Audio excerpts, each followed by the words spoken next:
In Module 1, we identified opportunities where AI could create meaningful value. Today, we're taking the next step. Before we go on to automating anything, before we build anything or invest time and resources, we need confidence that we're solving the right problem.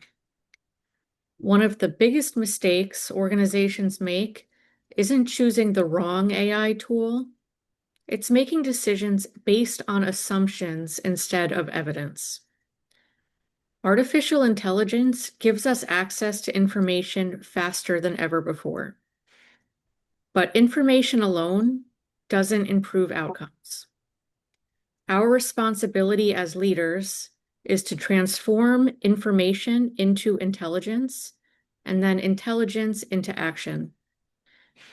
By the end of this module, you'll have a structured process for researching your project, validating assumptions, and creating a project intelligence brief that will guide everything you build moving forward. Take a moment now to think about the last major decision you made, whether in work, in your personal life, or elsewhere. Maybe you launched a new program or purchased new software at work. Maybe you started your own business or changed careers, introduced a new process to your team. Ask yourself, how much of that decision depended on having the right information?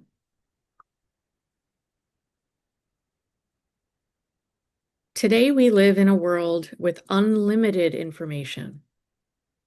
That isn't our challenge anymore.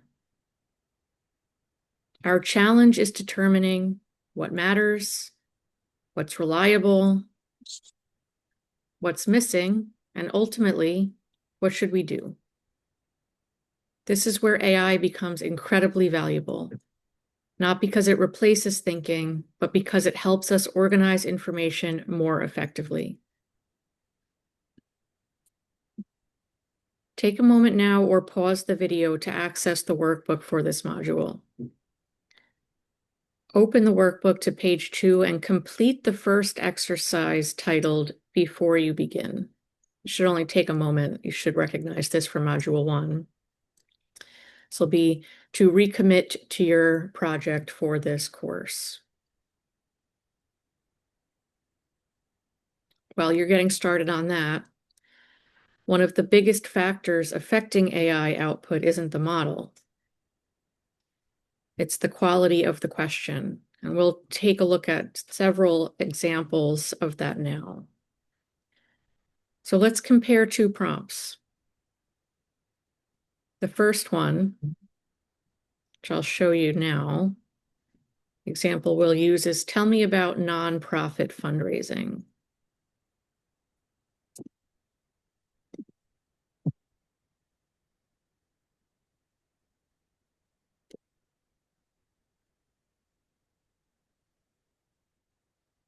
Now let's see what we get from that.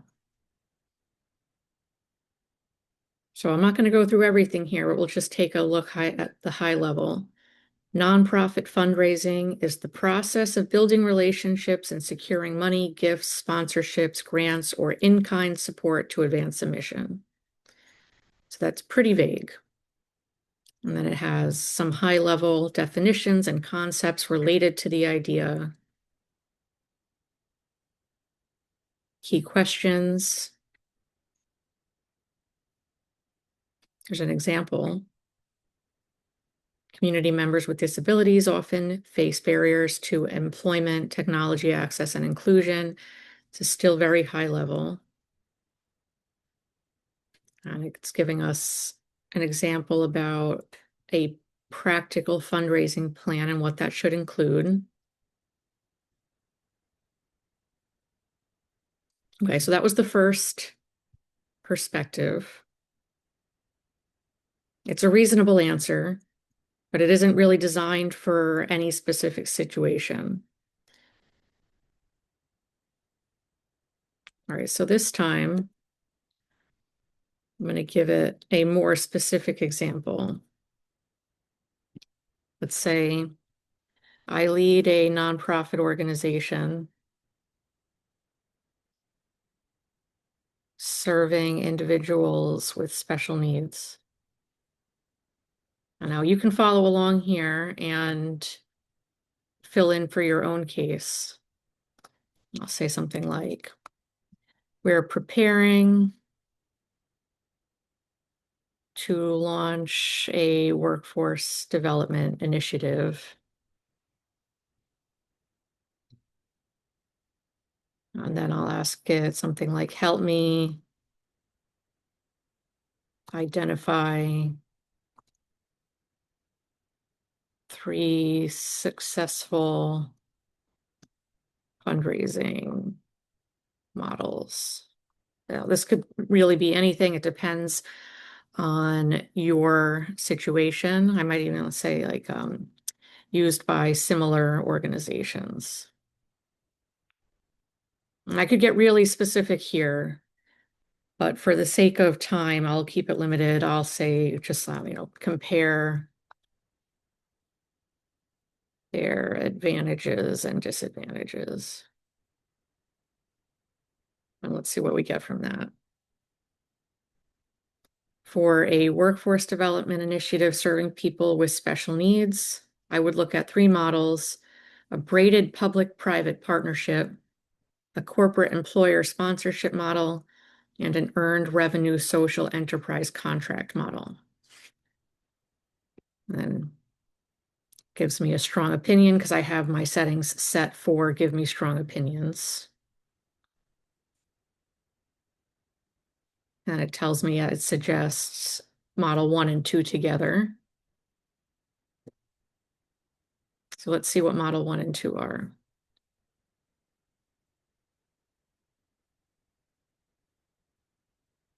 Project Search is a strong example. Its model is a business-led 1-year transition to work program based entirely at the workplace, combining classroom instruction, career exploration, and hands-on rotations. Right, this is much more relevant to my situation. I'm not going to go through all of this because we have limited time, but you can see here that it's much more specific. The first time it was much more broad and vague. This time it's giving me actionable details and a clear path forward. There's 3 different options for me to look through. Notice the difference. The AI didn't become more intelligent. The prompt became more intentional. Every strong research prompt includes 4 parts.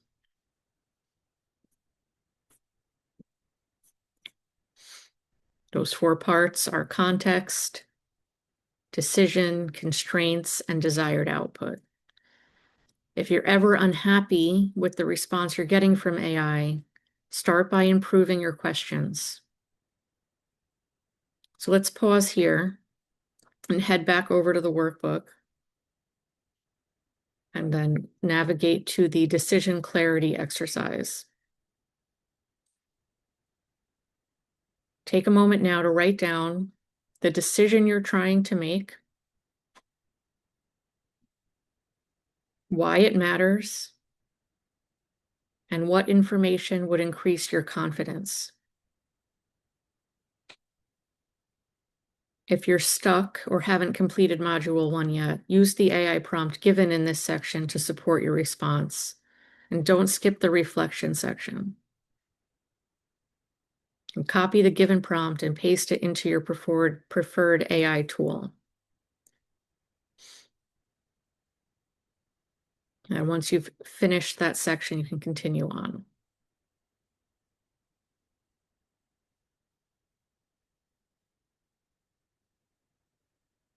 That is starts on page 2 of your workbook. The prompt is on page 3.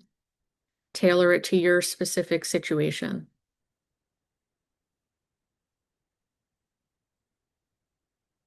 Stay consistent with the project you've chosen. I'm going to see that through all the way to the end of this course.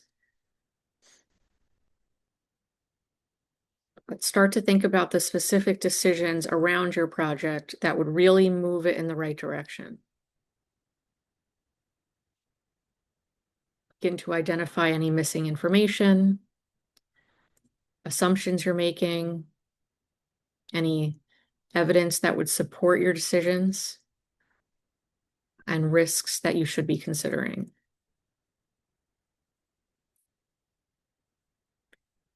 So you can keep working on that. We're just going to take a look at this process in action. We're going to use AI as a research partner, not as a decision maker. I'll use an example. You should implement the same prompts in your workbook based on your project from Module 1. That's your use case. We're going to ask AI to help us identify what we know, what we don't know, what assumptions we're making, and what evidence we still need. I'm going to use the design intelligence prompt that's on page 3 of your workbook. So if you're still on the previous exercise, that's okay. Stay there, complete that. I'm going to use the prompt in the next exercise to look at AI as a research partner. So that is on page 3 of your workbook. It's called Design Intelligence. I'm going to copy and paste that prompt. I'll show you what I'm doing over here. This is the workbook on Drive on page 3. I'm going to copy and paste this whole thing back over into ChatGPT in the same chat I was just working in.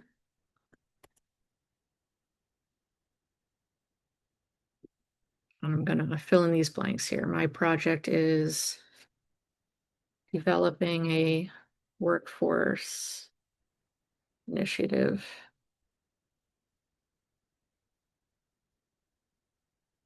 The decision I need to make is choosing the best model.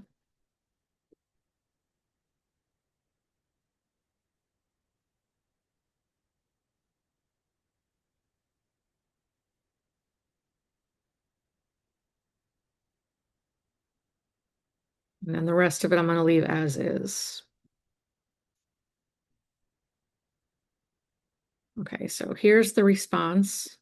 The strongest model for launch is a hybrid employer-sponsored pilot supported by braided partnerships. Broke it down into phases for me. If I scroll down a little bit, there's some considerations for me based on the current landscape. There's some political information in here, location-specific information.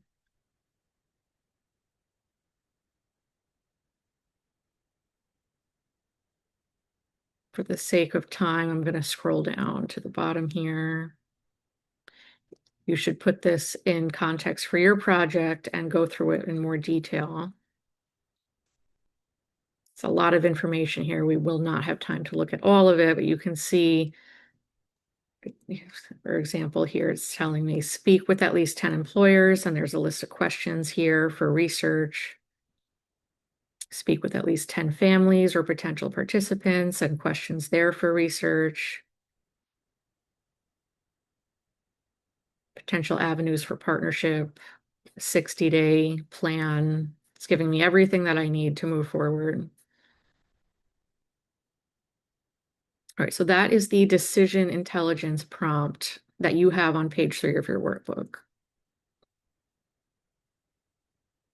So I would go through all of this and use this information as it suits me, analyzing it, looking at what works and what doesn't work, and filling in that exercise, starting on page 3. Now the next one, I'm going to scroll down a little bit to page 6.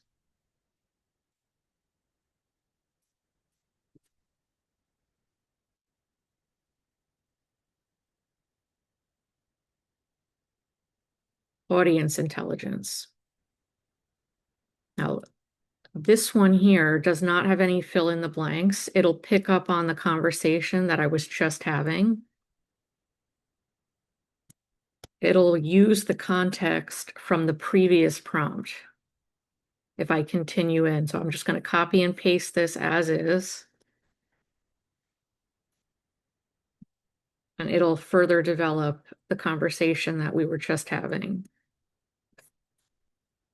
Now, this is for market research and developing the audience for my project. This will come in handy for marketing, for sales, for promotions.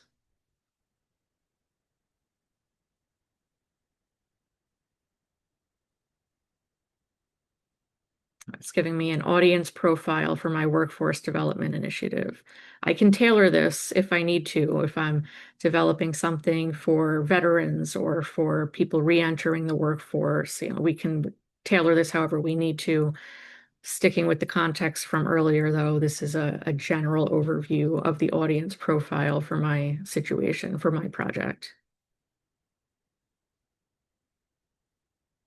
So it's giving me a list of people who may be interested, who may be well served by a program like this, information on what their goals are. This can be really useful in grant writing, in seeking partnerships, and initial reach out. Some information on what their pain points are.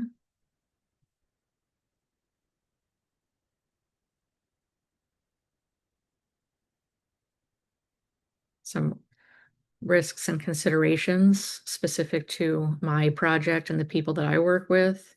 It's a lot of information here. So I would use this now to fill in the next section and move on to the next exercise. Some more information about audience employers, what their pain points are. And I'm not going to have time to go through all of this. It's a lot of information.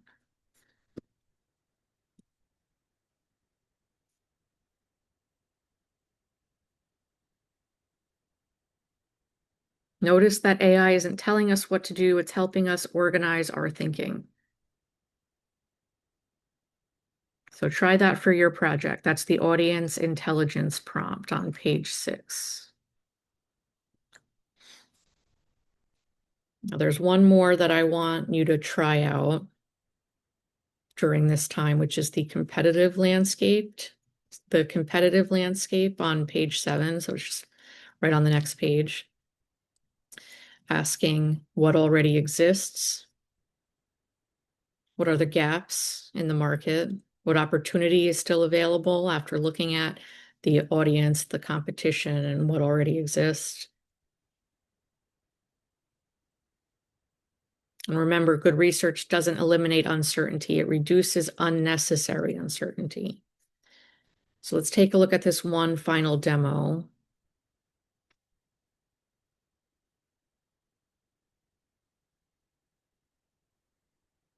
Here on the next page, on page 7, the competitive landscape.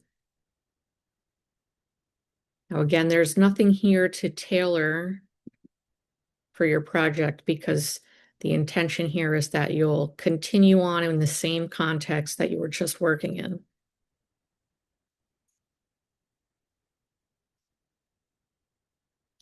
I'm going to copy and paste this again, just like before, back into the same chat window that I was working in.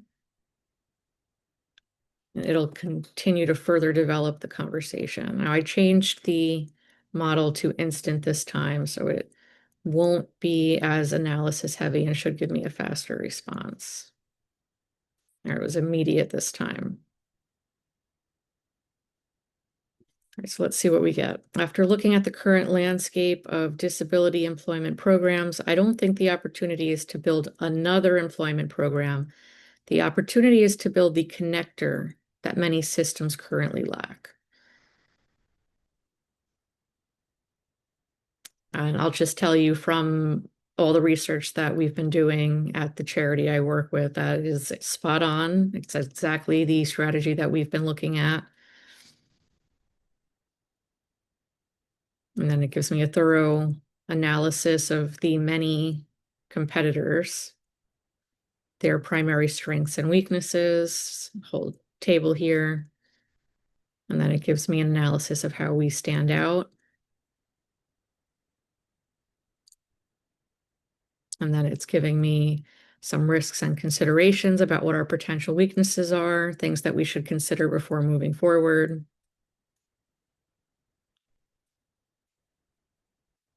Gaps in the market. Now, this is where the real opportunity lies and where the real value in working with AI will be seen. Let's see, gave me 4, 5, 6 gaps. So I'll take these back to our team later and we'll go through them. I would definitely save this information and look at it later. Now it's your turn. Go through the rest of your workbook and complete the following sections. We already looked at decision mapping. We started on assumptions and unknowns. Now there's stakeholder intelligence, existing solutions, research insights. Now this will be your homework assignment. Ask yourself, what were you surprised by in the responses that you got? Did any of your assumptions change after you looked through the output? Did you get any evidence from the responses that increased your confidence? What information is still missing? Now, don't try to answer all these questions perfectly. The objective here is progress, not perfection. Then toward the end of your workbook, you'll see your project intelligence brief. Use all the information from all of these prompts and all of this research to complete your project intelligence brief. So your deliverable for this module. And then once you've done that, congratulations, you've completed module 2. And at that point, or maybe you're nearing completion now, having a clearly defined decision, a list of validated assumptions, a better understanding of your audience, awareness of existing solutions, and a stronger foundation for your project. Include any evidence you've gathered. Save the responses from the prompts that we worked with tonight. Get a clear picture of your audience and your biggest insight. Write down any remaining unknowns because we'll work with them next week. And then from there, you should have your clear, defined next step. This document will become the foundation for everything you build moving forward. In Module 3, we'll shift from gathering information to organizing it and implementing it. You'll learn how AI can help you building these systems that will move this project forward. You'll learn how AI can help you organize research, create reusable documentation that makes a difference for your project, generate high-quality content, and communicate ideas more effectively. We'll begin transforming what you've learned into systems that support long-term execution. Remember, AI doesn't replace curiosity, it doesn't replace judgment, and it certainly doesn't replace leadership. Those responsibilities still belong to us. What AI can do is help us ask better questions, uncover better evidence, and make more informed decisions. The quality of your project won't be determined by which AI tool you choose. It will be determined by the quality of the decisions you make along the way.